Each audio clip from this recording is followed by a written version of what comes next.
আবির ঘামে ভেজা শার্ট আর শুকনো মুখে বাড়ির মেইন দরজার সামনে এসে দাঁড়ালো। পেটে প্রচন্ড ক্ষুধা, মাথাটা ক্ষুধার চোটে কেমন যেন ঘোরাতে শুরু করেছে। এবার একটু না বসলেই নয়। আবির বাড়ির ভাঙাচোরা সিঁড়ির উপর বসতে যাবে, তার আগে ভিতর থেকে ছোট বোন আরিয়া বলল, ভাইয়া বাজার এনেছিস? তোর অপেক্ষায় সকাল থেকে বসেছিলাম, তোকে যে একটু মাংস আনতে বলেছিলাম, এনেছিস? আবির বাম হাতে থাকা বাজারের প্যাকেট নিচে রাখলো, ডান হাতে ওর যাবতীয় সার্টিফিকেট। ইন করা সাদা শার্ট দুপুরের কাঠফাটা রোদের আলোড়নে ভিজে একাকার, গা থেকে ঘামের গন্ধও আসছে।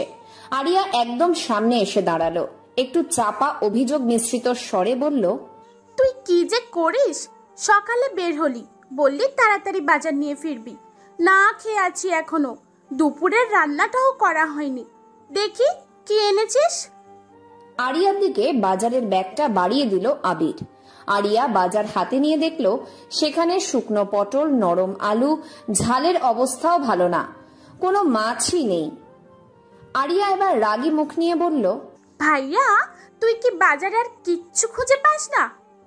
কি সব বাজার করেছিস? কালকেই তো পটল দিয়ে ভাত খেলাম, আবারও আজকে তুই একই রকম তরকারি এনেছিস? দূর যা, খাবই না। আসলে বাজারে আজকে তেমন ভালো কিছু ছিল না। ছিল না মানে? মেজো কাকু কত বড় একটা রুই মাছ কিনে এনেছে, সাথে কত রকম টাটকা বাজার। আচ্ছা, তোকে একদিন ইলিশ মাছ কিনে খাওয়াবো। যা না বোন, আজকে কষ্ট করে রান্না কর। আমারও তো ইচ্ছে করে প্রতিদিন ভিন্ন রকম বাজার করতে। তুই প্রতিদিন একই কথা বলিস। আচ্ছা যাচ্ছি। আরিয়া দুপুরের পর রান্নাঘরে যায়। আবির জোরে একটি নিঃশ্বাস ছাড়ে। পকেটে ছিল মাত্র 50 টাকা, যা দিয়ে 1 কেজি পটল আর 1 কেজি আলু কিনে এনেছে ও। 10 টাকার ঝালও এনেছে। 2 কিলোমিটার রাস্তা সে দুপুরের রোদে পায়ে হেঁটেই বাড়িতে এসেছে। যদি সে রিক্সাতে আসতো তাহলে আজকের বাজারটাও জুটতো না আবিরের। খুব সকালে বের হয়েছিল আবির, সাথে প্রতিদিনের মতো নিজের কম্পিউটার সায়েন্স নিয়ে মাস্টার্স শেষ করা ফুল মার্কসের সার্টিফিকেট ছিল। প্রতিদিন বিভিন্ন জায়গায় চাকরির জন্য ঘুরে বেড়ায় আবির, কিন্তু ভাইবা দেওয়ার পরেই তাকে গোপনে বলা হয়, তোমার সব সার্টিফিকেট তো দেখলাম, পড়াশোনার ব্যাপারে তোমার কোনো উইকনেস নেই, সব সাবজেক্ট ভালো তোমার। অফিসে যে পদটি আছে সেটা ঠিক তোমার মতো লোকের জন্যই অপেক্ষা করছে, আর আমরাও ঠিক এই রকমই একটা লোক খুঁজেছি। আপনাদের যদি মনে হয় আমি পারফেক্ট, তবে আমাকে দয়া করে চাকরির ব্যবস্থাটা করে দিলে ভালো হয়। আবিরের কথা শুনে অফিস ম্যানেজার বলতো, চাকরিটা ধরে নাও, তুমিই পাচ্ছ, এটার কোনো নড়চড় হবে না, মাসের বেতন পাবে 40,000। কিন্তু একটা সমস্যা হয়ে গেছে। কি সমস্যা? লোকগুলো ঝটপট বলে, তোমার ভাইবা তো বেশ ভালোই হয়েছে, কিন্তু চাকরিটা পেতে হলে তোমাকে 20 লাখ টাকা হাত খরচের জন্য দিতে হবে। যদি পারো তবে 1 সপ্তাহের মধ্যে তুমি অফিসে জয়েন করবে। আবির প্রতিটা অফিস থেকে ফিরে আসে টাকার কথা শুনে। আবির কখনো পড়াশোনাতে নিজেকে দুর্বল মনে করেনি। সে যে চ্যাপ্টারটা বা গণিতটা বুঝতো না, সে 1 সপ্তাহ ধরে ক্লাসের পড়া কমপ্লিট করার পর সেটা নিয়েই 2-3 ঘন্টা পড়ে থাকতো। এভাবে সে পড়াশোনাতে ভালো হয়ে ওঠে, কারণ একটাই স্বপ্ন। আবির কিছুই পারেন না, কেবল পড়াশোনা করে মা বাবার মুখে একটু হাসি ফোটাবে, ছোট্ট একটি চাকরির মাধ্যমে। আবিরের উদ্দেশ্য কখনো ছিল না চাকরির জন্য পড়াশোনা করতে, সে জানার জন্য পড়তো। কিন্তু বর্তমানে সবাই পড়াশোনা করে চাকরির জন্য। চাকরি হয়ে গেলে তার প্রিয় মানুষকে নিজের করে নেওয়ার বড় উদ্দেশ্য জমা থাকে পড়াশোনা আর চাকরির সুফল শেষে। এ যেন এক বাধা ধরা নিয়ম। কেন যে নিয়ম ছেড়ে অনিয়মে সব হয় না? আবির গা থেকে শার্টের বোতাম খুলতে খুলতে নিজের ঘরের দিকে এগিয়ে যায়। তখনই নরম গলায় শুনতে পেল, আবির, এদিকে আয় বাবা। আবির ঘুরে দাঁড়ায়। পাশের ঘর থেকে মা ফাহিদা বেগম ডাকলেন আবিরকে। ও সেদিকে এগিয়ে যায়। ফাহিদা বেগম কাশলেন। আবির তাড়াতাড়ি ওর মায়ের কাছে যেয়ে বলল, আহ মা, তোমাকে না বারণ করেছি, বেশি কাশবে না, কাশলে তোমার রক্ত পড়ে গাল দিয়ে। ধুর বোকা ছেলে, কাজে কি আমি এমনি এমনি করি রে, হয়ে যায়, থামাতে পারি না। আচ্ছা বুঝছি, কথা বলো না এখন, শুয়ে থাকো। শুয়েই তো থাকি। তোর চাকরির কোনো ব্যবস্থা হলো? হয়ে যাবে মা, এসব নিয়ে তোমার এত ভাবতে হবে না। চাকরি যে কোনো জায়গায় ঠিক হয়ে যাচ্ছে। কিন্তু আমি আবার সব জায়গাতে বুঝলা চাকরি নিচ্ছি না। চাকরি করলে একদম বড় পর্যায়ে করব, বুঝলে তুমি? আমাকে মিথ্যা বলছিস খোকা? যার ভাঙা ঘর, চাল নেই, সে ছেলে ছোট চাকরিও ছাড়বে না, আর তুই বলছিস যে কোনো জায়গায় করবি না চাকরি? হাসালি রে। তুমি ঘুমাও একটু, পরে ভাবা যাবে। এসব বাদ দিয়ে চুপচাপ শুয়ে থাকো তো। থাকছি।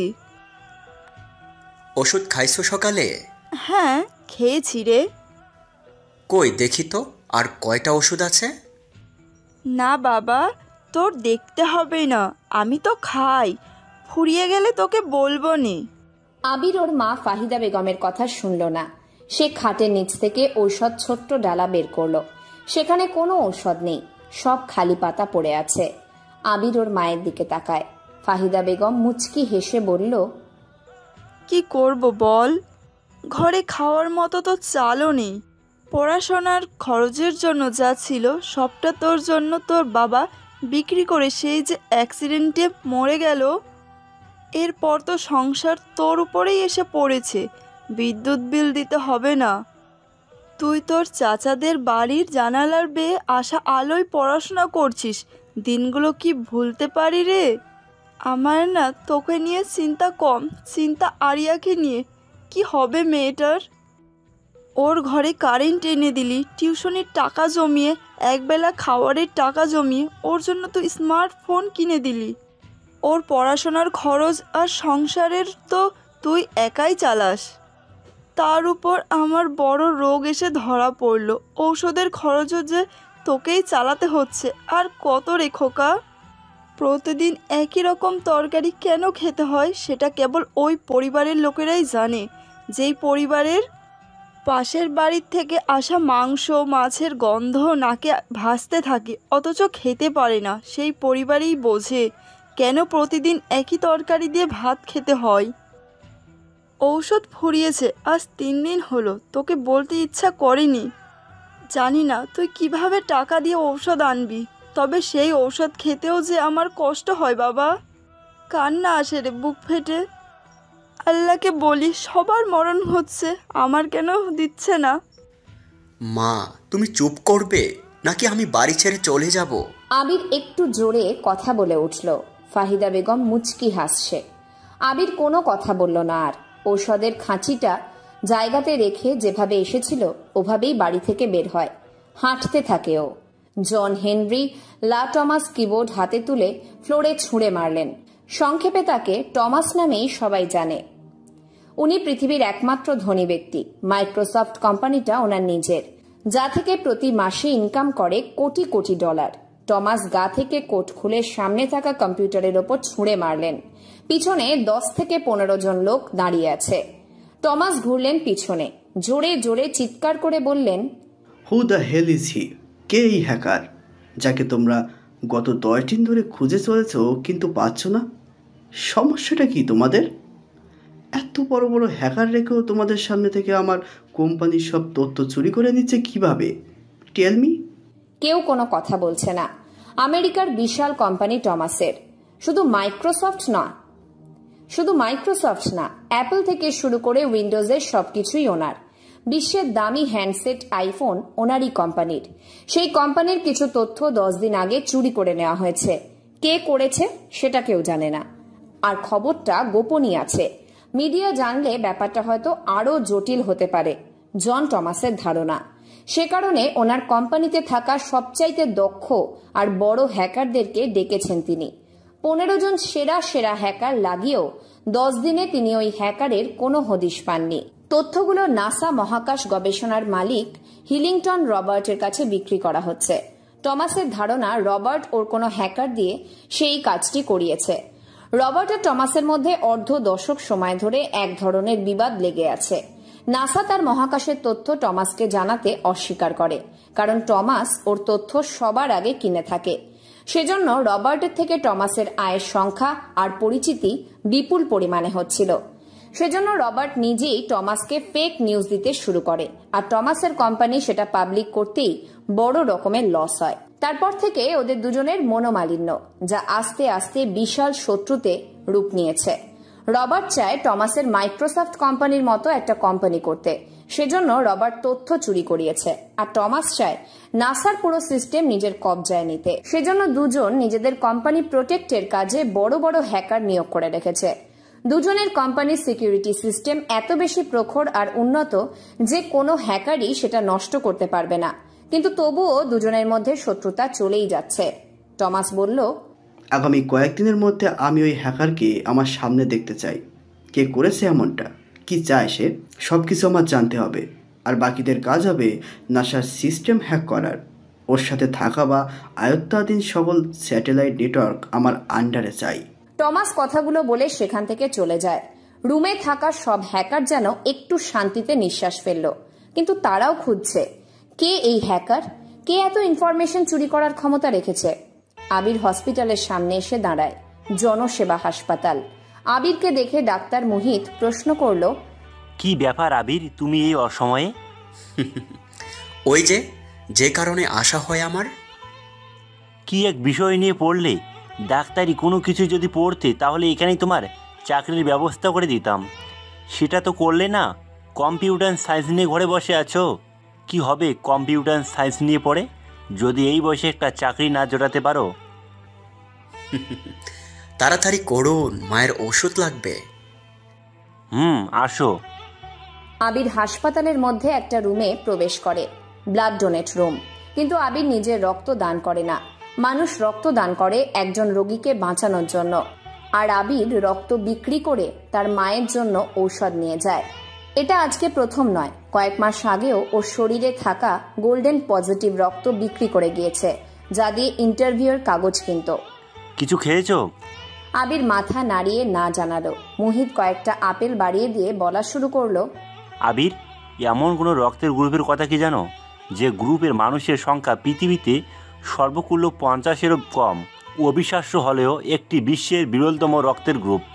রক্তের এই গ্রুপ গোল্ডেন ব্লাড নামে পরিচিত। ভারতীয় সংবাদ মাধ্যম জিনিয়া জানিয়েছেন এমন তথ্য। এই রক্তের নাম RH সিস্টেমে 61 অ্যান্টিজেনের অস্তিত্ব ছিল না। এই রক্তের নাম দেওয়া হয় RH নাল। সাধারণত রক্তের কোষগুলোতে 342টি অ্যান্টিজেন থাকে। এই অ্যান্টিজেনগুলোর কন্ডিনেশনের নির্ধারণ করে কোনো রক্তের গ্রুপ ঠিক কী হবে। এই অ্যান্টিজেনের ভিত্তিতে মানুষের রক্তকে 4 ভাগে ভাগ করা হয়। সেগুলো হলো AB আর O। প্রত্যেকটি রক্তের গ্রুপ আবার 2 ভাগে বিভক্ত, পজিটিভ এবং নেগেটিভ। অর্থাৎ সব মিলিয়ে মানুষের শরীরে মোট 8 রকমের রক্ত পাওয়া যায়।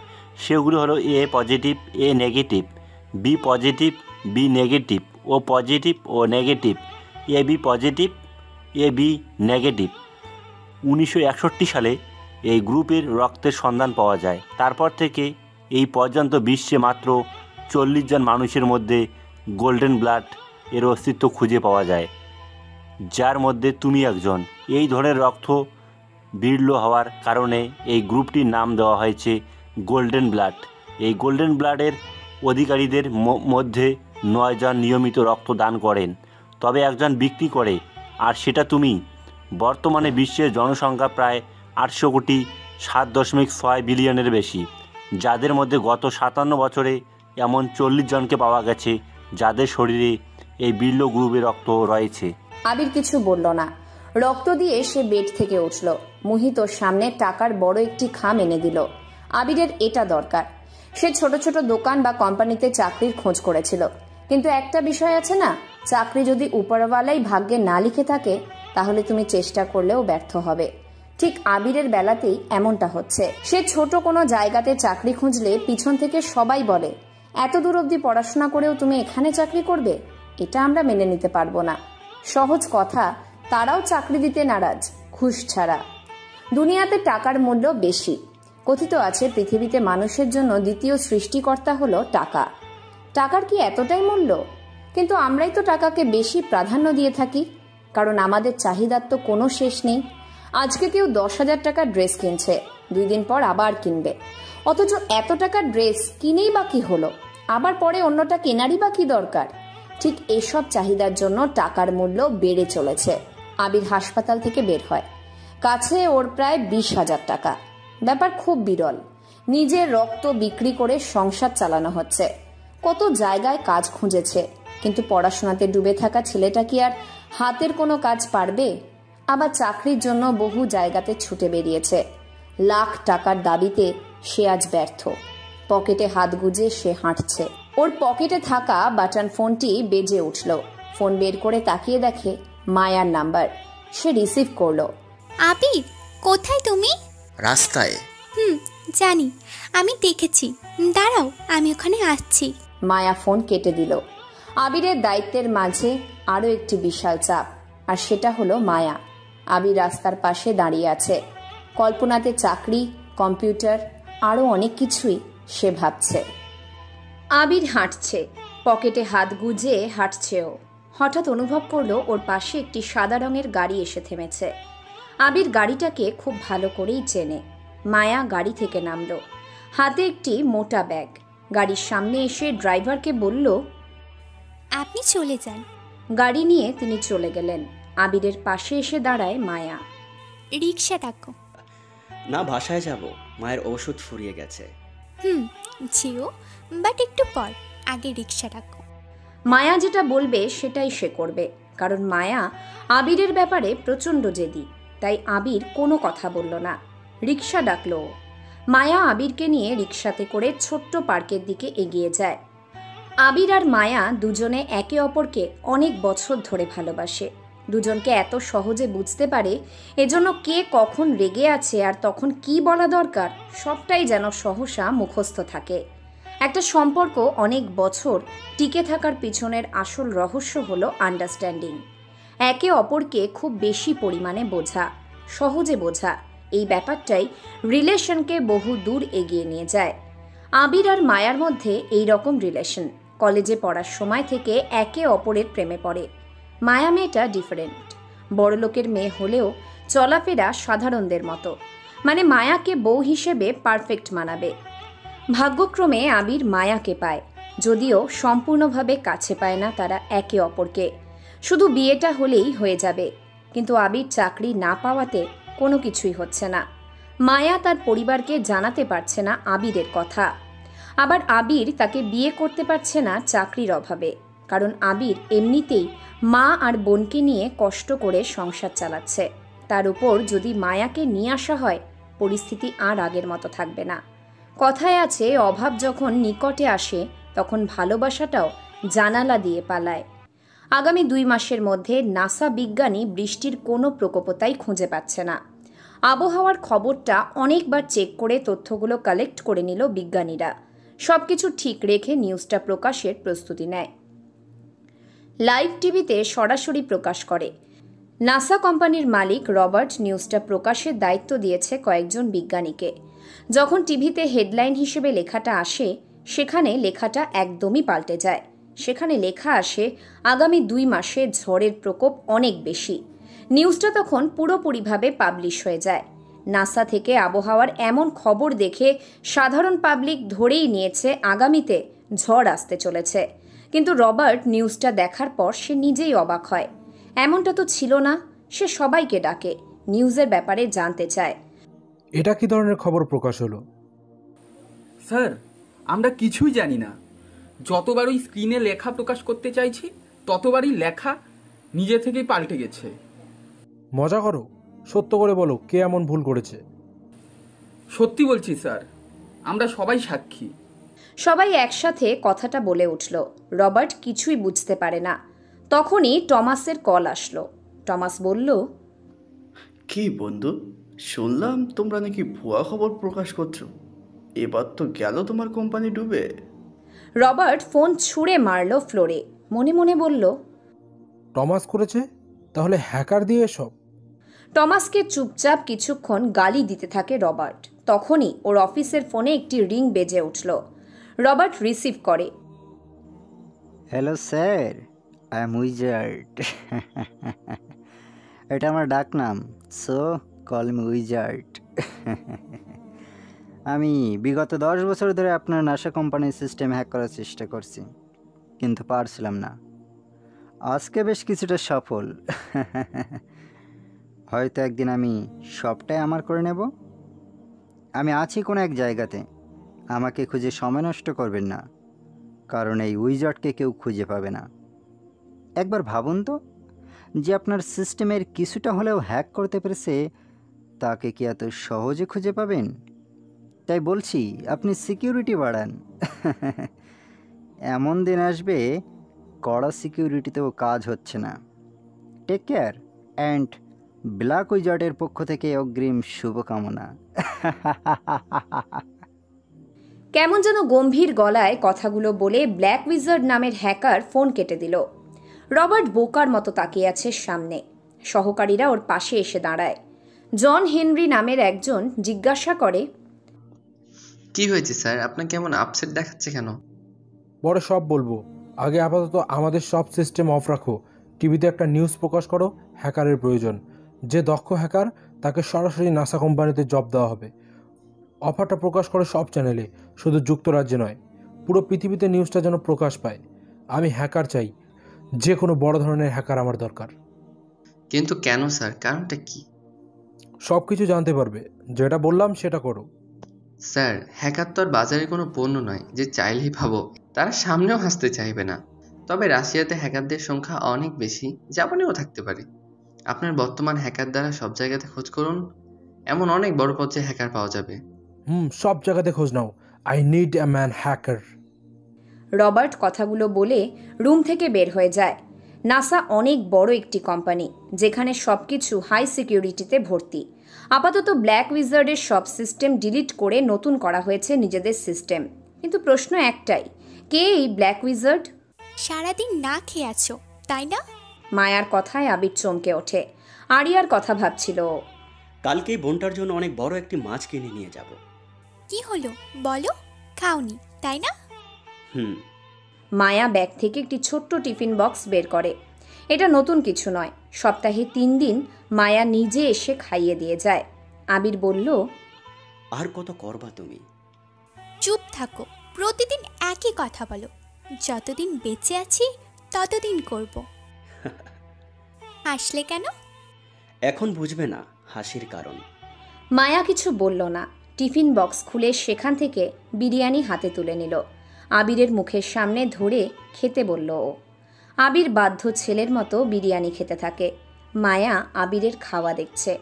সন্ধ্যা হয়ে এসেছে প্রায়। আবিরকে খাইয়ে দিয়ে মায়া ওর কাঁধে মাথা রাখল। আবির, তাড়াতাড়ি কিছু একটা করো, বাড়ি থেকে তো বিয়ের কথা শুনতে হচ্ছে প্রতিদিন। আর একটু সময় দাও, জানি না কি করতে পারবো, তবে চেষ্টা করব তোমাকে না হারিয়ে ফেলার। হারাবে মানে? শোনো, আমি তোমাকে ছাড়া আর কাউকে বিয়ে করব না। পৃথিবীর সব সত্যিকারের ভালোবাসার সম্পর্কে দুজনই একই রকম কথা বলে। তোমাকে ছাড়া কারো হব না, অন্য কাউকে বিয়ে করব না, তোমাকে ছাড়া অন্য কাউকে স্পর্শ করতে দেব না। কিন্তু সময়ের পরিবর্তনে সব কিছু পাল্টে যায়। বুঝলাম মেয়ের বিয়ের বয়স হলে বাবার থেকে বয়ফ্রেন্ডের চিন্তা কেন বেশি থাকে। দূর, এসব কথা শুনতে আমার মোটেও ভালো লাগে না। চলো বাসায় যাই। শোনো, মায়া ওর ছোট্ট ব্যাগ থেকে কতগুলো টাকা বের করে আবিরের সামনে বাড়িয়ে দিল। আবির টাকার দিকে তাকিয়ে থাকে কিছু সময়। মায়া বলল, এখানে 10,000 টাকা আছে, নাও, কাজে লাগবে। না, অনেক নিয়েছি, আর নিতে ইচ্ছে করছে না। চুপ, বেশি কথা বলবে না। তোমার কাছে কি আমি কখনো টাকা ফেরত চেয়েছি? আমি তো তোমার কেউ না, তাই তো এমন করছো। মায়া ডান পকেটে টাকা গুজে দিয়ে আবিরের কপালে চুমু দিয়ে সেখান থেকে চলে যায়। কিছু দূর যেয়ে থেমে বলল, এখন থেকে আর রক্ত বিক্রি করতে হবে না। আমাকে বলবি, যদি আর কখনো শুনি এমন করেছো, নিজের শরীরের সব রক্ত নিজেই ঝরিয়ে ফেলবো। রিক্সাতে করে বাসায় যাবে। বাই। মায়া আর দাঁড়ালো না, সেখান থেকে চলে যায়। আবির তাড়াতাড়ি পার্ক থেকে বেরিয়ে মায়ের জন্য ঔষধ কিনে বাড়ির দিকে যায়। আরিয়া বাড়ির পিছনের বাগানের দিকে বসে আছে। ওর বয়ফ্রেন্ড সাজ্জাদ আসার কথা। আরিয়া কাউকে না জানিয়ে রিলেশনে গেছে, যদিও রিলেশন ব্যাপারটা কাউকে না জানিয়েই হয়ে থাকে। রোজ রাত জেগে ওরা চ্যাটিং করে। রাতের বেলা এখানেই দেখা করে ওরা দুজন। আরিয়া বসে আছে, হঠাৎ পিছন থেকে ওর কাঁধে কে যেন হাত রাখে। আরিয়া ঘুরে তাকায়, সাজ্জাদ এসে দাঁড়িয়েছে। সাজ্জাদকে দেখে আরিয়া মুচকি হাসল। সাজ্জাদ ওর পাশে বসে। এই এত দেরি করলে কেন আসতে? ভাইয়া বাড়িতে নেই, যে কোনো সময় চলে আসবে। সরি গো, বন্ধুদের থেকে বিদায় নিতে দেরি হয়ে গেছে। দেখো তোমার জন্য আজকে কি এনেছি। সাজ্জাদ পকেট থেকে একটি ছোট্ট সাদা কাগজ বের করে। কাগজটি 4 কোনা প্যাকেট। আরিয়া জানে সেটা কি। কন্ডম নামে সবাই জানে। আরিয়া আর সাজ্জাদের মধ্যে কেবল মনের সম্পর্ক নয়, ওদের মধ্যে শারীরিক সম্পর্ক প্রায়শই প্রতিফলিত হয়। ছোট বয়স আরিয়ার। সাজ্জাদ আরিয়ার থেকে 3 বছরের বড়। আরিয়া কলেজে যেত আর আসত। সাজ্জাদ পিছনে পিছনে ঘুরঘুর করত। বড়লোকের একমাত্র ছেলে সাজ্জাদ। সে ঢাকাতে বড় ব্যবসা করে। প্রথম প্রথম সাজ্জাদকে আরিয়া পাত্তাই দিত না। সাজ্জাদ প্রায়শই আরিয়াকে এসে ভালোবাসি বলতো, কিন্তু আরিয়া তাকে সাফ জানিয়ে দেয় সে রিলেশন করবে না। মেয়েদের মন নাকি প্রজাপতির থেকেও নরম হয়, একটা ফুলের পাপড়ির থেকেও কোমল। আর ঠিক সেটাই হলো। সাজ্জাদ 1 বছর আরিয়ার পিছনে ঘুরে বেড়ানোর পর আরিয়া রাজি হয়। রাজি হবেই বা না কেন, সাজ্জাদ তো ভালোবাসার সব রকম প্রয়োগ আরিয়াকে দেখিয়েছে। আরিয়া তাকে প্রচণ্ড ভালোবেসে ফেলে। এরপর রাত জেগে দুজনের কথা বলা, চ্যাটিং, কত শত বাধা ধরা নিয়ম অনিয়ম ছাড়িয়ে কথার ফুলঝুরি সাজিয়ে চলেছে ওরা দুজন। কথার অববাহিকায় আরিয়ার মনে সাজ্জাদকে নিয়ে নতুন স্বপ্নের স্বর্গবাস ধরা দিয়েছে। অজানা আর নিষিদ্ধ আহ্বানে বারবার এগিয়ে গেছে দুজন। একে অপরকে আলিঙ্গন ছিল প্রতিদিনের নেশা। সে আলিঙ্গন নেহাত শুধু আলিঙ্গন ছিল না, সেটা ছিল কামনার এক বিশাল বাসনা পূরণের অদম্য আগ্রহ, যার শেষ সুখময় আত্মচিৎকারে। আজকে দেখো কিছু হবে না। 2 দিন আগে তুমি যা করেছো, ভয়ে আছি যদি বেবি চলে আসে। সাজ্জাদ মুচকি হাসল। আরিয়া মুখে বারণ করলেও ঠিকই শরীরের অগ্রাহ্যতায় নিজেকে স্বল্প নয়, আগ্রহের অনিমাদিতিতে বিকিয়ে দিচ্ছে। সাজ্জাদ থেমে নেই। ও সুস্থ সবল হাতের তেলে সমাতি বহু আগেই চালানো করে দিয়েছে। নারীর শরীরের উন্মাদনা যেন বিশাল আকাশ পরিমাণ। সাজ্জাদ আরিয়ার ওড়নাটা দূরে ফেলে দেয়। এরপর ধাক্কা দিয়ে তাকে ঘাসের উপর শুইয়ে দিল। তারপর চাঁদের আলোয় দুজনের ওই আলিঙ্গনটা শেষ হয় বিশাল চাহিদা পূরণের সমাপ্তিতে। বেশ কিছু সময় পর দুজনেই ক্লান্ত। সাজ্জাদ উঠে চলে যাওয়ার প্রস্তুতি নিল। আরিয়া তাকে কাছে ডেকে নিয়ে ঠোঁটে চুমু দিয়ে বলল, বেশি আসবে না এখানে, ভাইয়া দেখলে কিন্তু সমস্যা আছে, এবার যাও। সাজ্জাদ চলে যায়। আরিয়া ড্রেস ঠিকঠাকভাবে পরে নিল। তারপর বাড়ির মধ্যে প্রবেশ করে। রুমের মধ্যে এসে বালিশে হেলান দিয়ে সাজ্জাদের কথা ভাবছে। অনেক বেশি ভালোবাসে সে সাজ্জাদকে, আর সাজ্জাদও যেন তাকে আরও বেশি ভালোবাসে। সাজ্জাদের কথা ভাবতে ভাবতে সে শুনতে পেল, আরে বাহিরে আয়, দেখ তোর জন্য কি এনেছি। আবির এসে দাঁড়িয়েছে বিশাল একটি মাছ হাতে। আরিয়া আজ বেশ ক্লান্ত। কোনো রকম হেঁটে বাইরে আসে ও। ভাইয়াকে দেখে ও অবাক হয়, কিন্তু আবির তার বোনকে দেখে অবাক হয়। চুলগুলো কেমন যেন একটু এলোমেলো, দুর্বল মনে হচ্ছে ওকে। তোর কি শরীর খারাপ আরি? না তো ভাইয়া, এমনি শুয়েছিলাম, দাও মাছটা। আরিয়া তাড়াতাড়ি মাছ নিয়ে চলে যায়। আবির ওর মায়ের রুমে আসলো। 3 রুম বিশিষ্ট একটি টিনের বাড়ি ওদের। উপরের চালটা মাটির টালি দিয়ে করা। চাচারা ওদের নিজের জমি জোর করে কেড়ে নিয়েছে। পাশেই চাচাদের বিশাল অট্টালিকা, পাঁচিল দিয়ে ঘেরা। আবিরদেরকে কখনো খোঁজও নেয় না তারা। আবির ওর মা ফাহিদা বেগমের রুমের মধ্যে আসলেন। উনি শুয়ে আছেন বিছানায়। আবির যেয়ে ওষুধগুলো রাখে সেখানে। মায়ের মুখের দিকে তাকিয়ে আবির চলে আসার প্রস্তুতি নেয়। ফাহিদা বেগম বলল, কতদিন বা বাঁচবো বল? ফুসফুসে ক্যান্সার, কাশলে রক্ত পড়ে। মা, কোনো সন্তানের কাছে মায়ের রোগের বোঝা বড় নয়। নিজের সবটা দিয়ে আমি চেষ্টা করব। ভালোই তো জানিস আমি বেশি দিন বাঁচবো না, তাহলে কেন এত কিছু করছিস? সব কিছু জেনে কাছে থাকা, কাছে রাখার চেষ্টাই হলো ভালোবাসা। সেই ভালোবাসা পরিমাপহীন। ভাইয়া টাকা দে, ফোনের এমবি শেষ হয়ে গেছে, কিনতে হবে। আবির পিছনে তাকায়, ওর বোন এসে দাঁড়িয়েছে। আবির মায়ের দিকে তাকিয়ে একটু হেসে রুম থেকে চলে গেল। আরিয়ার হাতে টাকা দিয়ে সে রুমের মধ্যে চলে যায়। রুমে একটি কম্পিউটার। কম্পিউটারটাই আবিরের বাবার দেওয়া প্রথম উপহার। কম্পিউটারের জন্য আবির 1.5 বছর বায়না ধরেছিল।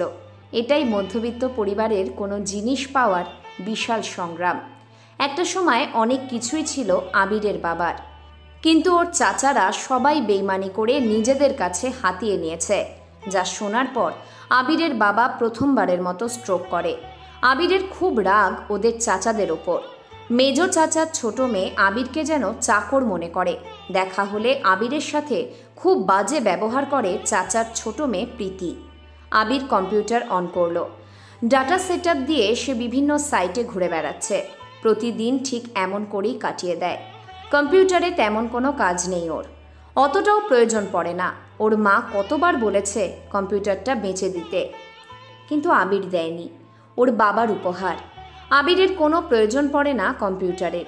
কথাগুলো ভাবতে ভাবতে ওর ফোনে রিং আসলো। তাকিয়ে দেখে অর্ক ফোন করেছে। অর্ক ওর ক্লাসমেট। অনার্সে প্রথম বর্ষে থাকাকালীন আবির অর্ককে দেখেনি। 3rd ইয়ারে এসেই হঠাৎ করেই অর্ক নামের একটা ছেলে আসে আবিরদের রুমে। আবির ব্রিলিয়ান্ট স্টুডেন্ট হলেও কখনো ক্লাসের টপারদের মতো করে প্রতিযোগিতা করে পড়া করেনি। সে ঠিকই এক্সামে সবার টপার হয়ে দেখাতো। আবির বসতো শেষের দিকে, আর অর্ক এসে বসেছিল আবিরের পাশে। আবির এক কোণাতে আর একই বেঞ্চে অর্ক আরেক কোণাতে। অর্ককে টিচার অনেক প্রশ্ন করেছিল, কোথায় থাকে, কিভাবে এখানে ভর্তি হলো, কিন্তু অর্ক চুপচাপ সেসব এড়িয়ে গেছে। এজন্য আবিরের খুব ভালো লাগতো অর্ককে। তারপর অর্কের ফোন প্রথমবারে রিসিভ করতে পারেনি।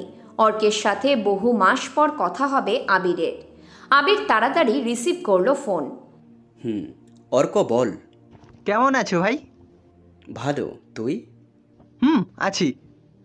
রিফাতের কথা মনে আছে? রিফাতের কথা অর্ক বলতেই আবির কল্পনাতে চলে যায়। রিফাতের কথা মনে পড়ে ওর। রিফাত ছিল ওদের ক্লাসে সবচাইতে ফাজিল বা বেয়াদব একটা ছেলে। আইসিটির একটি গুরুত্বপূর্ণ ক্লাস চলছিল ওদের, কম্পিউটার ক্লাস যাকে বলে। দেয়ালে গ্রাফিক্স করে আলো সাজিয়ে ক্লাস করানো হচ্ছিল। কম্পিউটারে ভিডিও প্লে করে টিচার বোঝাচ্ছিলেন। সবাই বেশ মনোযোগ দিয়ে ক্লাস করছিল। হঠাৎ পর্দাতে দেখতে পায় সানি লিওনের মোস্ট ভাইরাল গান লায়লা মে লায়লা গানটি চলছে। সবাই তো বোকার মতো সেদিকে তাকিয়ে আছে। স্যার অবাক হয়, তাড়াতাড়ি কম্পিউটারের কাছে চলে আসে। এসে দেখে কম্পিউটার কাজ করছে না, নিজের ইচ্ছে মতো চলছে। তখন পুরো ভার্সিটিতে হ্যাক শব্দটা রিফাতের নামেই প্রযোজ্য ছিল, তাই সাথে সাথেই রিফাতকে স্যার ডাকলো। আর রিফাত সরাসরি সত্য কথা বলে দেয়। এই গুণটাই ভালো লাগতো। সত্য স্বীকার করে সে ক্ষমা চাইতো। কিন্তু তখন কি কেউ ক্ষমা করে? তবে রিফাতের এই হ্যাক দক্ষতার ব্যাপারটা আবির আর অর্কের খুব পছন্দ হয়। এজন্য ওরা 3 জন বন্ধু হয়ে একসাথে পুরো ভার্সিটি লাইফ শেষ করে। আছে। রিফাতকে দরকার। খুব তাড়াতাড়ি তোমার সাথে দেখা হবে। তুমি তোমার দক্ষতা কাজে লাগাও। অর্ক কথাটা বলে ফোন কেটে দিল। আবির ওর কথার আগা মাথা কিছুই বুঝতে পারছে না। আবির কম্পিউটার অফ করলো। সবাই রাতের খাবার খেয়ে শুয়ে পড়ে। আরিয়া ফোনে চ্যাট করছে। ফোনের ওপাশে আছে সাজ্জাদ। দুজনে বিয়ের প্ল্যানিং করছে। সাজ্জাদ, বিয়ে করবে কবে আমায়? ভাবছি তোমাকে নিয়ে পালিয়ে যাব ঢাকাতে। কবে যাবা? খুব তাড়াতাড়ি যাব। বলছি কালকে কি আবার আসবো? এই না, বিয়ে করো আগে। তুমি অনেক বদমাইশ হয়ে গেছো। প্লিজ আসি না। আমি কি চলে যাচ্ছি নাকি? না, বিয়ে করো আগে। ও বুঝেছি, আমি তো তোমার কাছের মানুষই না। থাক, লাগবে না, ঘুমিয়ে পড়ো, রাখছি। আরে রাগ করছো কেন? আচ্ছা, আমি জানাবো সুযোগ বুঝে। আমার মিষ্টি বউ। দুজনে আরো বেশ কিছু সময় চ্যাট করে। রাত গভীর হয়। সবাই ঘুমের দেশে আচ্ছন্ন হয়ে পড়ল। টমাস তার নিজের অফিসে বসে আছে। চারপাশে ঘিরে আছে বিভিন্ন দেশের হ্যাকার, কিন্তু হঠাৎ ও তার পিসিতে খেয়াল করে ওর অ্যাকাউন্টে আসা টাকা কোনো একটি পেঁচালো নামধারী অ্যাকাউন্টে ট্রান্সফার হচ্ছে।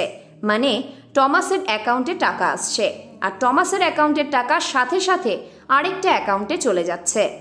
টমাস কিছু বোঝার আগেই বাংলাদেশি 4 কোটি টাকা সেই অনুপ্রবেশকারীর অ্যাকাউন্টে চলে গিয়েছে। টমাস ওর নিজের অ্যাকাউন্ট বন্ধ করে দিল। বেশ কিছু সময় চেয়ারে বসে থেকে অনেক কিছুই ভাবছে। আচ্ছা, এসব কি রবার্ট করছে নাকি? ওর কাছে তো দামি হ্যাকার সবারই প্রতিরক্ষা বাহিনী আছে, তবে কি সেই এসব করছে?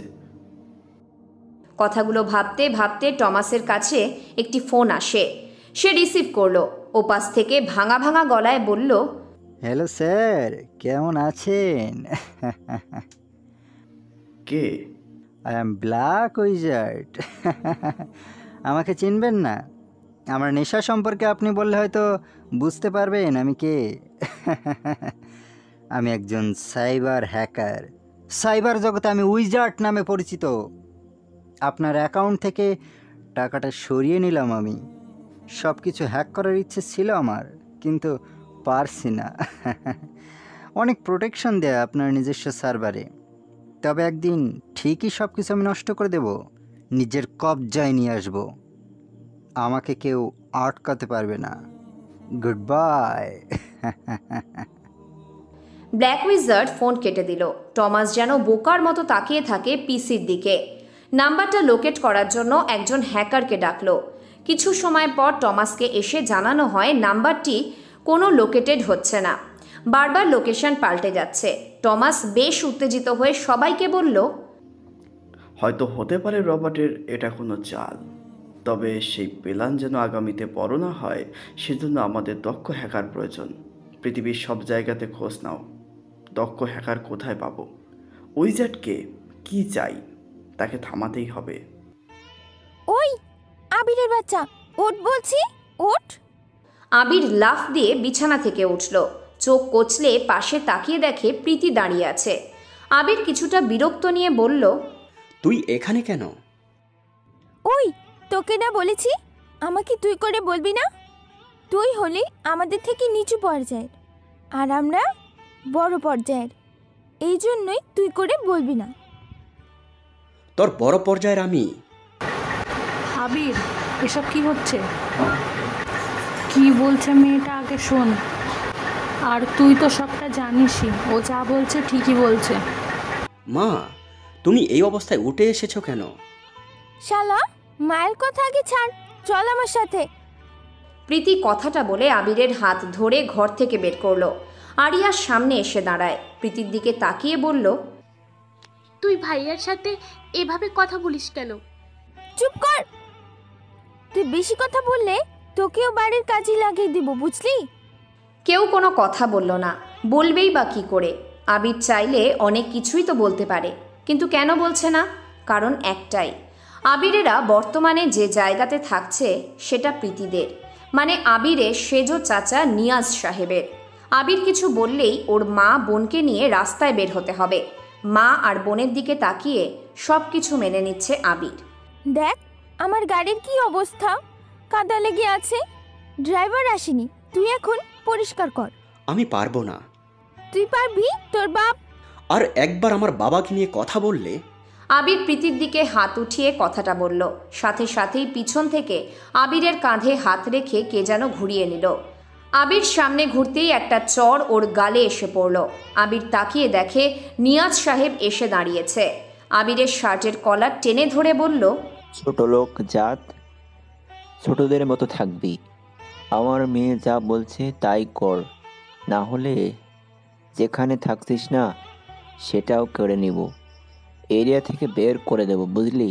নিয়াজ সাহেব কথাগুলো বলে সেখান থেকে চলে যায়। আবির রাগী দৃষ্টিতে তাকিয়ে আছে সেদিকে। প্রীতি বলল, এভাবে তাকিয়ে লাভ নেই, আমার জুতোয় কাদা লেগে আছে, পরিষ্কার করে দে এখনই, মুখ দিয়ে যেন তোর আর একটা কথাও বের করতে না শুনি। আবির একটি কাপড় নিয়ে নিচু হয়ে প্রীতির জুতো থেকে কাদা সরাতে থাকলো। প্রীতি মুচকি হাসছে। আবির বসা থেকে উঠে দাঁড়ায়। প্রীতি ওর ব্যাগ থেকে কতগুলো টাকা বের করে আবিরের মুখের উপর ছুঁড়ে মারল। প্রীতি বলল, নে, খাবার ছড়িয়ে দিয়েছি, মোরগদের মতো খুঁটে খুঁটে খা। গাড়িটা পরিষ্কার করে চলে যায় এখান থেকে। প্রীতি সেখান থেকে চলে আসলো। আবির নিচে মাটির দিকে তাকায়। কতগুলো নতুন চকচকে 1000 টাকার নোট পড়ে আছে। আবির টাকাগুলো তুলে নিল। 5000 টাকা সেখানে। আবির টাকাগুলো গুছিয়ে গাড়ির মধ্যে রেখে দেয়। মনে মনে বলে, টাকা একদিন আমারও হবে, সেদিন আমিই হব রাজা। মায়া আবিরকে অনেকবার কল দিয়েছে। আবিরকে তার বাবার অফিসে কম্পিউটারে রাখা হিসেব নিকেশের কাজে চাকরির জন্য অনুরোধ করেছে। মায়ার বাবা জনাব মাহমুদ সাহেব আবিরকে যেতে বলেছে। আর আবিরকে নিতেই মায়া এসেছে পরিচিত পার্কে, যেখানে ওরা দুজন প্রায়শই দেখা করে। আবির ফোন রিসিভ করলো। মায়া ওপাশ থেকে একটু রাগী গলাতে বলল, কি ব্যাপার, ফোন ধরতে এত সময় লাগে? কি করছিলাম? গাড়ি পরিষ্কার। মানে? ওই, তুমি কি পাগল হয়ে গেছো? কম্পিউটার ইঞ্জিনিয়ার হয়েও যদি চাকরি না পাই, তবে গাড়ি পরিষ্কার করাটা দোষের কিছু নেই। আবি, তুমি রেডি হয়ে চলে আসো, চাকরির ইন্টারভিউ আছে। টাকা নেই। টাকা নেই মানে? ঘুষ দেওয়ার মতো টাকা নেই, সেটা বললাম। না আছে টাকা, না আছে রেফারেন্স করার মতো বড় হাত। আর আমি কখনো বড় হাত আর ঘুষের সহায়তায় চাকরি করব না। আমার বাবার অফিসে আজকে ইন্টারভিউ চলছে, তোমার নাম দিয়ে এসেছি। তুমি ইন্টারভিউতে ভালো করলে তোমার চাকরি হবে, এতে আমার কোনো রেফারেন্স নেই। ওকে, আসছি। আবির রেডি হয়ে বের হয়। আরিয়া এসে সামনে দাঁড়ায়। আবিরের দিকে তাকিয়ে বলল, ভাইয়া, বান্ধবীরা মিলে ঘুরতে যাব। আমি বলেছিলাম যাব না, কিন্তু ওরা শুনছে না। কি করব? তুই বারণ করবি কেন? তুইও যাবি। কোনো ব্যাপার না, সমস্যা কি বল। বাসায় তো তেমন ড্রেস নেই। যদি ড্রেস আনার জন্য টাকা দিতে, মানে আমি চয়েস করে এসেছিলাম। আচ্ছা, কত টাকা লাগবে? 5000 টাকা। ও। আবির হাসি মুখে ঘরে যেয়ে মায়ার দেওয়া টাকা থেকে 5000 টাকা এনে দেয় আরিয়াকে। আরিয়া তার ভাইকে জড়িয়ে ধরে ধন্যবাদ প্রকাশ করে। আবির বাড়ি থেকে বের হয়। মাথায় বিশাল চিন্তা। বাবার ভাগের জমিটুকু চাচারা নিয়েছে জোর করে, কিছুই করার ছিল না। বাবা কথা বলেছিল বলেই ওনার নামে একটা কেস দিয়ে দেয়, যার জন্য এত কিছু ঘটে গেছে। বাবাকে হারাতে হয়েছে ওদের। আবির কিছুই বলতে পারে না। কিছু বললেই তো বোন আর মাকে নিয়ে বাইরে বের হতে হবে। কোথায় থাকবে ও? কি করবে তখন? এজন্য সব অন্যায় মেনে নিয়েছে। এমনটা প্রীতি আজ করে না। ওর কোনো সমস্যা হলেই আবিরকে ডাকে, আর কাজের লোকদের থেকেও খারাপভাবে কাজ করিয়ে নেয়। কাজ করানোটা ঠিক ছিল, কিন্তু করানোর পদ্ধতিগুলো বড়ই নির্যাতিত। আবির হেঁটে যাচ্ছে রাস্তার পাশ দিয়ে। ফুটপাত থেকে বেছে বেছে কয়েকটা এক কালারের সাদা নীল শার্ট কিনে রেখেছিল অনেক আগে। সেসব ইস্ত্রি করেই ইন্টারভিউতে যায় আবির। কখনো টাকা বাঁচানোর জন্য হেঁটে যায়, আবার দুপুরে নাও খেয়ে থাকে। এদিকে আরিয়া ফোন করে সাজ্জাদকে। সাজ্জাদ খুশি হয়ে বলতে থাকে, বাপু, আমি আসছি, তোমার সাথে ট্যুরে যাওয়ার জন্য রেডি। Wow, good good. ট্যুরে কোথায় যাব? রুমে যাব। যা ফাজিল। দুষ্টু মিষ্টি আলাপ চালিয়ে যেতে থাকে ওরা। আবির পার্কের কাছাকাছি চলে এসেছে। সূর্যের তেজ যেন প্রখর হতে শুরু করেছে। ঘরে অসুস্থ মা, বেকার একজন ছেলে, পড়াশোনারত ছোট বোন। তার চাহিদা পূরণে বিশাল চিন্তা। আবির একবেলা কেন, একদিনও না খেয়ে কাটিয়ে দিতে পারবে, কিন্তু চিন্তাটা আরিয়াকে নিয়ে। ওকে কখনো অভাব ঠিকভাবে বুঝতে দেয়নি আবির। মাঝে মাঝে একটু কষ্ট পেতে দেখেছে, তবুও আবির পরে সেসব পুষিয়ে দিয়েছে। গতবার আরিয়ার পিকনিকে যাওয়ার জন্য ড্রেস, টাকা, ভাড়া সব কিছু আবির খুব কষ্ট করে ম্যানেজ করেছিল। আরিয়ার মুখের হাসির জন্য আবির চাইলে নিজেকেও বিক্রি করতে পারবে। এত সময় লাগে? 30 মিনিটের মধ্যে অফিসে পৌঁছাতে হবে, চলো। মায়ার কথা শুনে আবির ওর মুখের দিকে তাকালো। আবিরের পৃথিবী বলতে 3 জন মানুষ, মা, বোন আর মায়া। 2 জন মানুষ খুব ভালো করেই বোঝে আবিরকে, ওর মা ফাহিদা বেগম আর মায়া। দুজনে কখনো আবিরের কাছে আবদার করেনি, বরং তারাই দেওয়ার জন্য কত কিছু করেছে। আবির বলল, চলো। গাড়িতে বসো, আর শোনো, রাগ দেখাবে না সেখানে, বুঝেছো? ইন্টারভিউতে অনেক কিছুই ঘটে। আমাদের মতো মানুষের রাগের কোনো দাম নেই, তাই দেখিও কোনো লাভ হবে না। কিছু খেয়েছো? না।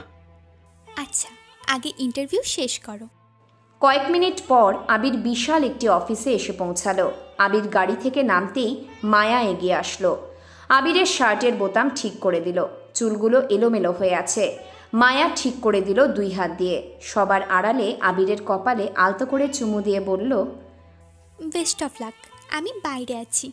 উপর থেকে জানালা খুলে মাহমুদ সাহেব সবটা দেখল। বুঝতে বাকি নেই আবির কে হয় তার মেয়ের। তিনি পকেট থেকে ফোন বের করে কাদেরকে ফোন দেন। বলেন, মায়ার সাথে সাদা শার্ট পরা ছেলেটার সব ডিটেলস 30 মিনিটের মধ্যেই আমার চাই। রিফাত একটা কালো বাইক থেকে নামলো। বাইক থেকে নেমে সে আশেপাশে তাকালো। 3টে বাড়ি, ডান পাশে 5 তলা একটি বাড়ি, বাম পাশে 4 তলা একটি বাড়ি, মাঝখানে টিনের চালের একটি বাড়ি। বড় 2 বাড়ির পাঁচিল বিশাল গাঁথুনি দিয়ে মজবুত করা, আর টিনের চালের বাড়ির পাঁচিলটা সুপারি গাছের ডাল দিয়ে করা। রিফাত মনে মনে ভাবল, আবির কোনটাতে থাকবে? জায়গার খোঁজ নিতে নিতে এখানে আসলাম। কোনটা হতে পারে আবিরের বাড়ি? 7-5 ভেবে সে টিনের বাড়ির মধ্যে প্রবেশ করল। একটা মেয়েকে সেজে গুজে বের হতে দেখে রিফাত। মুখে অনেকটা আবিরের চেহারার মিল পাওয়া যাচ্ছে। রিফাত মেয়েটার সামনে এসে বলল, আবিরকে চেনো? আমার ভাইয়া। আপনি কে? আমি আবিরের বন্ধু। তুমি কি ওর বোন হবে? ছোট বোন। ভেতরে মা আছে, আমি একটু বাইরে যাব, মায়ের সাথে কথা বলুন। আরিয়া কথাটা বলে সেখান থেকে বের হয়ে আসে। রিফাত বাড়ির দরজার সামনে যেয়ে সালাম দিলেন। ভিতর থেকে সালামের জবাব আসলো। রিফাত কিছু বলতে যাবে তার আগে ফাহিদা বেগম এগিয়ে আসলো। তাকিয়ে দেখে সাহেবদের বেশে একটা ইয়াং ছেলে দাঁড়িয়ে আছে। রিফাত বলল, আন্টি, আমি রিফাত, আবিরের বন্ধু। কত বছর হলো দেখা হয় না, তাই আসলাম। সে কি বাড়িতে আছে? না বাবা, ভেতরে আসো। সে তো বেরিয়ে গেছে চাকরির ইন্টারভিউ দিতে। মানে সে কি এখনো বেকার? ওরা 2 জন কথা বলে। এদিকে আবির বসে আছে। অফিসের কাজের লোক এসে বলল, আবির তাড়াতাড়ি ভিতরে চলে যায়। 5 জন লোক বসে আছে। আবির সালাম দিয়ে বসার অনুমতি চাইল। আবির বসতেই একজন বলল, আপনি আবির? আপনাকে ভিতরে যেতে বলেছে। সার্টিফিকেট তো দেখলাম, সবই টপার তো। জি স্যার। তো আবির সাহেব বলুন তো, আপনার সবচাইতে বড় শক্তি ও দুর্বলতা কি? অন্যজন প্রশ্নটা করল। আবির একটু ভাবনাতে পড়ে গেছে, তবে নিজেকে শান্ত রেখে বেশ রিল্যাক্স মুড নিয়ে বলল, আমার সবচাইতে বড় শক্তি হলো আত্মবিশ্বাস। প্রতিটা মানুষ পছন্দ করে কনফিডেন্সিয়াল মানুষদের উপর, আর আমি পছন্দ করি ওভার কনফিডেন্সিয়াল মানুষদের উপর। কারণ কনফিডেন্স থাকাটা স্মার্ট বোঝায়, কোনো কাজে কনফিডেন্স সাহায্য করে, আর ওভার কনফিডেন্স থাকা মানে ওভার স্মার্ট। এখানে যে কোনো কাজ তখন আরও সহজভাবে করা যাবে। আবার দুর্বলতা হলো আমি যখন যে কাজটা করব তার মধ্যে কতটা দিতে পেরেছি। আমার সবটা যদি না দিতে পারি, কাজটা যদি সঠিকভাবে সম্পূর্ণ না হয়, এটাই আমার কাছে দুর্বলতা প্রকাশ করে। আবিরের প্রশ্নের উত্তর শুনে সবাই বেশ ইমপ্রেস হয়ে গেল। আরও একজন প্রশ্ন করল, কিসের তাড়না আপনাকে রাতে জাগিয়ে রাখে? আবির আবারও চুপ হয়ে যায়। কিছু সময় পর একটু হেসে বলল, আমি আমার মনের দিক দিয়ে কতটা সৎ। আমি সারাদিন কতগুলো খারাপ কাজ করেছি, পরিবারের জন্য কি করতে পারবো। যদি আমার চাকরি হয় তাহলে সেই দায়িত্বটা আমি সঠিকভাবে পালন করতে পারবো। যদি চাকরি না হয়, পরিবার নিয়ে কি করব। দুনিয়ার সুখ খুঁজতে চেয়ে আমি আমার সৃষ্টিকর্তাকে ভুলে যাচ্ছি না তো। এইগুলোর চিন্তা আমাকে রাত দিন জাগিয়ে রাখে। তবে সব সময় না, আমি এমনিতেও খুব সকালে উঠি, নিজের মতো কাজ করি, দায়িত্বের বেড়াজালে সব কিছু সামলাতে পারি। একজন বেশ তীক্ষ্ণ দৃষ্টিতে তাকালো আবিরের দিকে। আবির চুপচাপ বসে আছে সেখানে। শেষের জন্য প্রশ্ন করল। আবির প্রশ্নটি শুনে বেশ বড় করেই হাসল। প্রশ্নকর্তারা আবিরের দিকে অবাক হয়ে চেয়ে রইল। আবির কিছু সময় নিয়ে হাসি থামিয়ে বলল, মানুষ সামাজিক জীব। প্রতিটি মানুষের মধ্যে বেসিক 4 ধরনের পার্সোনালিটি টাইপের যে কোনো একটি দেখা যায়, কিন্তু আমি পরিস্থিতি অনুযায়ী চিনতে এবং মানিয়ে নিতে পারি। কখন আমার লাল হওয়ার প্রয়োজন হয়, কখনো সবুজ, আবার কখনো কখনো কালো কিংবা গোলাপি, আবার সাদাও হতে হয়। সবটা নির্ভর করে পরিস্থিতির উপর। তাই বলা যায়, পরিস্থিতি যেমনটা তৈরি হবে আমি ঠিক সেই রংটাই বেছে নেব। প্রশ্নকর্তারা সবাই উঠে দাঁড়ালেন। আবিরের পিছনে কোম্পানির মালিক মাহমুদ সাহেব এসে দাঁড়িয়েছে। উনি ইশারায় সবাইকে চলে যেতে বললেন। প্রশ্নকর্তারা চলে যায়। মাহমুদ সাহেব এসে আবিরের সামনে বসল, বলল, আমি মায়ার বাবা। আবির বসা থেকে উঠে দাঁড়াতে চাইল। উনি ইশারায় দাঁড়াতে বারণ করলেন। রুমে এসি চলছে। কাজের ছেলে 2 কাপ চা দিয়ে গেছে, সাথে বিস্কুটও আছে। আবিরকে ইশারায় খেতে বললেন। দুজনে বেশ কিছু সময় ধরে চুপ করে রইল। মাহমুদ সাহেব হঠাৎ বললেন, তোমার গায়ে শার্টটা ফুটপাতের দোকান থেকে কেনা, তাই না? জি স্যার। ওকে, রং চলে যাবে ভেবে সাদা রঙের শার্ট কিনেছ? Yes sir. তোমার বাবা ছিল ছোট্ট একজন ব্যবসায়ী। তিনি মারা গিয়েছেন রোড অ্যাক্সিডেন্টে।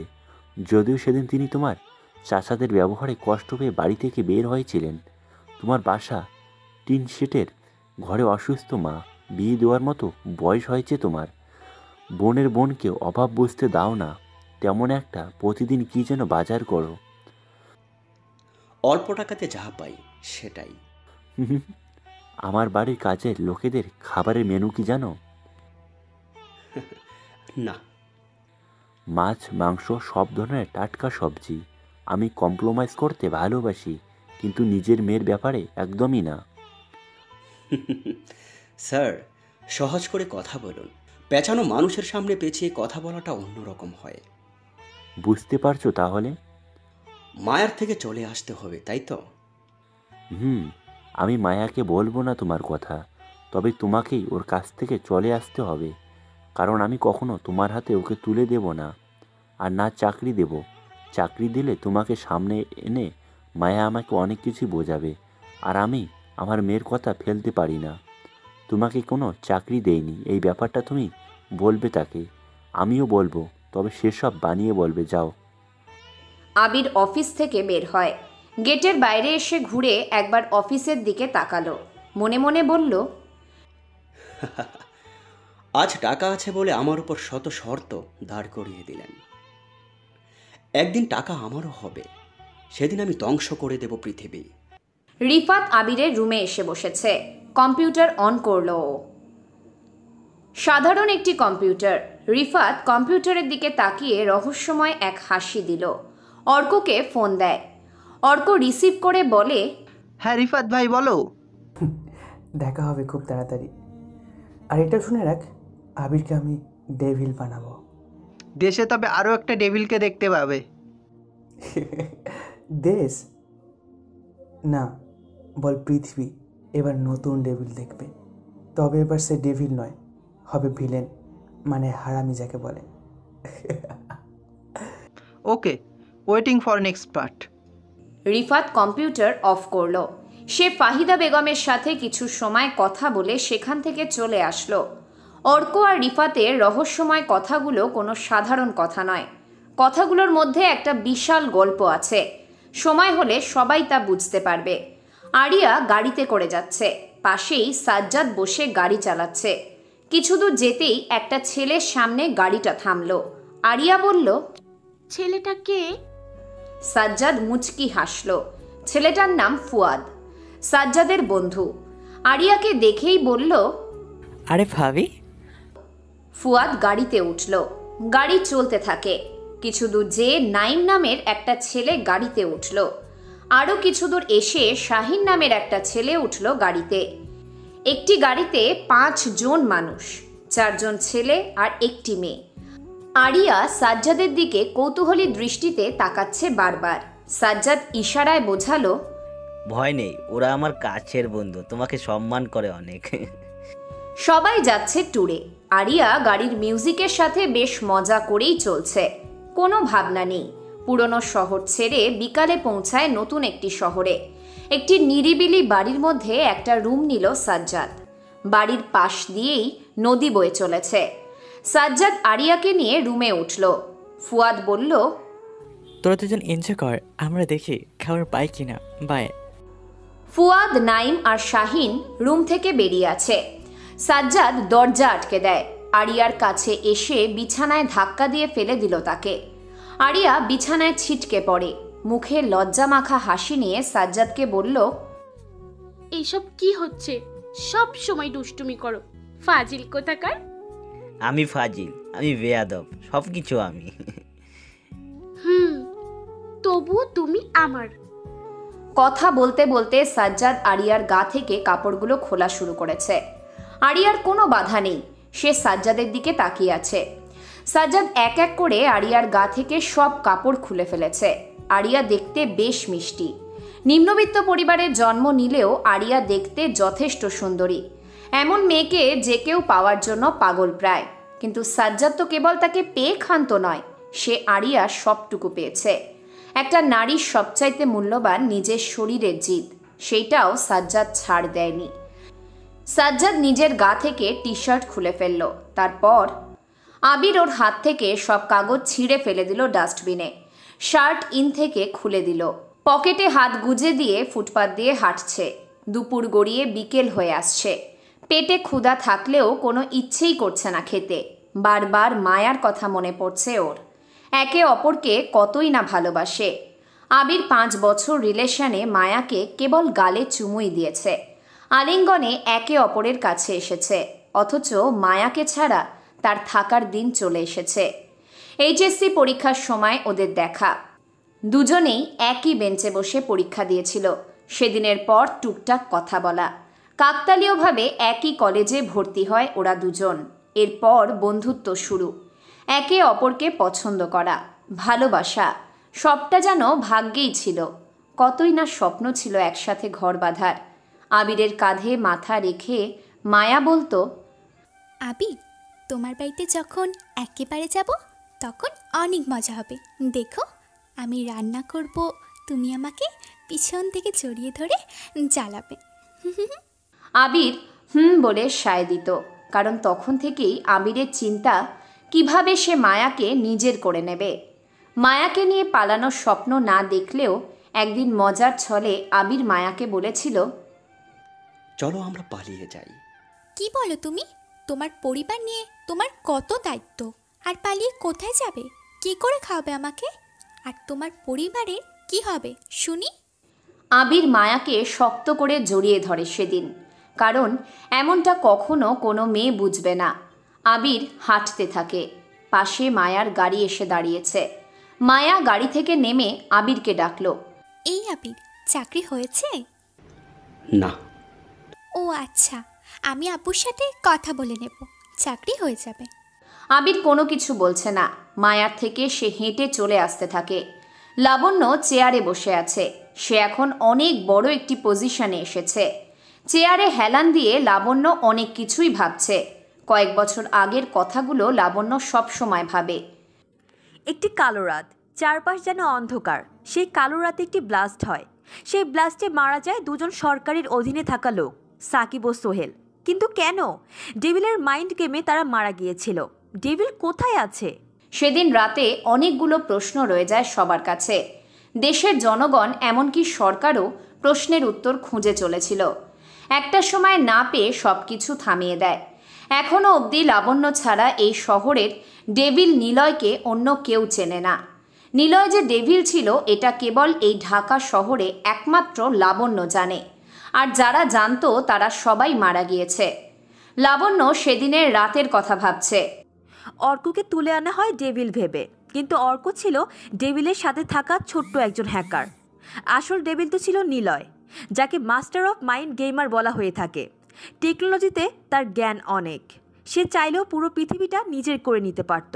আচ্ছা, ডেভিল নামের কেউ যদি, মানে নিলয়ের মতো যদি আবার কোনো হ্যাকার আসে, কি হবে? লাবণ্য চোখ বন্ধ করে নিলয়, নেহা, অর্ক, মাসুম আর সিয়ামদের চলে যাওয়ার দৃশ্যটা কল্পনা করছে। রেড গ্যাং হিসেবে ছিল নেহা, কিন্তু ডেভিল নিলয়কে নেহা ভালোবাসত। ওরা সেই যে কতগুলো টাকা নিয়ে চলে যায়, তাদের কোনো অস্তিত্ব আর খুঁজে পাওয়া যায়নি। লাবণ্য চেয়ারে হেলান দিয়ে কথাগুলো ভাবছে। ওর সহকারী পুলিশ জাভেদ শেখ এসে সামনে দাঁড়িয়ে স্যালুট করলেন। ম্যাম, আপনার জন্য একটা চিঠি এসেছে। চিঠি? হুম। ওকে দাও দেখি। লাবণ্য চিঠি খোলে। সরকারের খুব কাছে সিকিউরিটি এজেন্সি থেকে এসেছে। চিঠিতে জানানো হয়েছে, আমি রিশান বলছি, secret security agency of Bangladesh, batch 11। আজ প্রায় 8-9 মাস হলো বাংলাদেশ বঙ্গবন্ধু স্যাটেলাইট 1কে ঘিরে অনেক রহস্য ছড়িয়ে পড়েছে। তাই প্রশ্ন হলো, কী সেই রহস্য, আর কেনই বা এটা আপনাকে জানাচ্ছি। সেকেন্ড কারণটা আগে বলি। আপনি বেশ কয়েক বছর ধরে ডেভিল নামে এক হ্যাকারের ওপর ইনভেস্টিগেশন করতেছিলেন। আপনার এই ব্যাপারটা অজানা নয়। সেই হ্যাকাররা কেমন হতে পারে? আমাদের স্যাটেলাইটটি যেদিন মহাকাশে প্রেরণ করা হয় সেদিন চায়নাতে একটি স্যাটেলাইট মহাকাশে প্রেরণ করা হয়, কিন্তু সমস্যা হলো আমাদের স্যাটেলাইটের অগ্রিম সব খবর চায়নার আগে হ্যাক করে নিচ্ছে।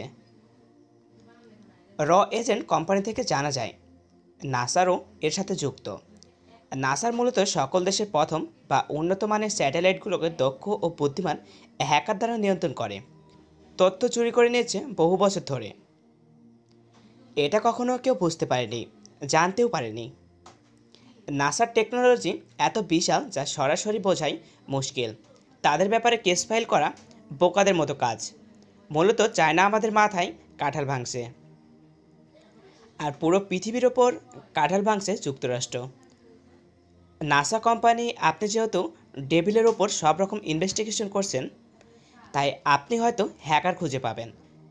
সহজ করে বলি, আমাদের ঠিক ডেভিলের মতনই হ্যাকার লাগবে, যে কিনা সরকারের হয়ে এখন কাজ করবে, আমাদের স্যাটেলাইটে রক্ষা করবে। কিন্তু যতদূর জানি ডেভিলের মাথায় একবারে এই হ্যাকারের নেশা চেপে বসলে সে শুধু বাংলাদেশের স্যাটেলাইট কেন, সে পুরো পৃথিবীর টেকনোলজি নিজের কবজায় নিয়ে নেবে। তবে আগে 10, আপনি যদি ডেভিলের মতো কোনো হ্যাকার পরিচয় জানা থাকলে খুব শীঘ্রই জানাবেন আমাদেরকে। আরেকটা কথা, সব কিছু একদম গোপন থাকবে। লাবণ্য চিঠিটা পড়ে নিজের কাছে যত্ন করে রেখে দেয়। ডেভিল নাম যতবারই পড়েছে ততবারই সে শিউরে উঠেছে।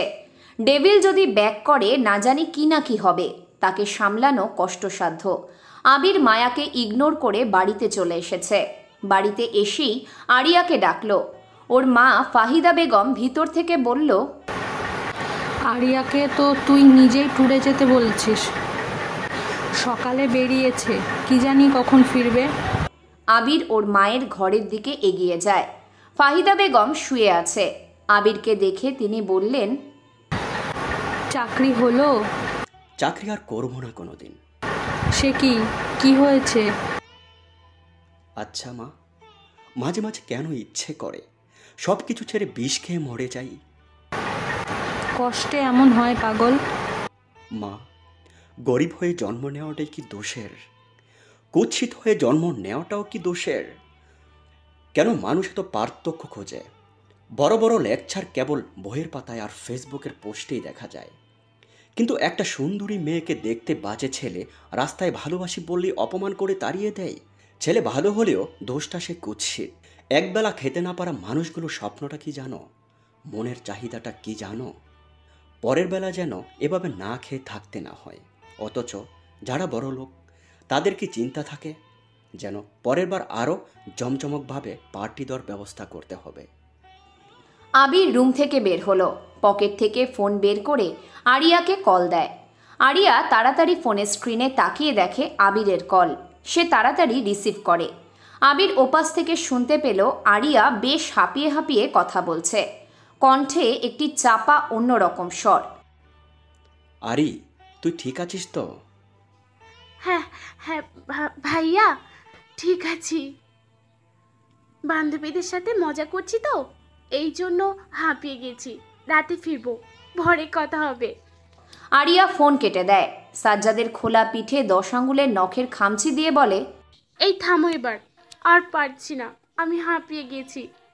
সাজ্জাদ আরিয়াকে ছেড়ে দেয়। গায়ে তোয়ালে পেঁচিয়ে সে সোফাতে যেয়ে বসে। টেবিলের উপর থেকে ড্রিঙ্কের বোতল থেকে গ্লাসে ড্রিঙ্ক ঢাললো সাজ্জাদ। একটি নেশার ঔষধ মিশিয়ে দিল সেটাতে। তারপর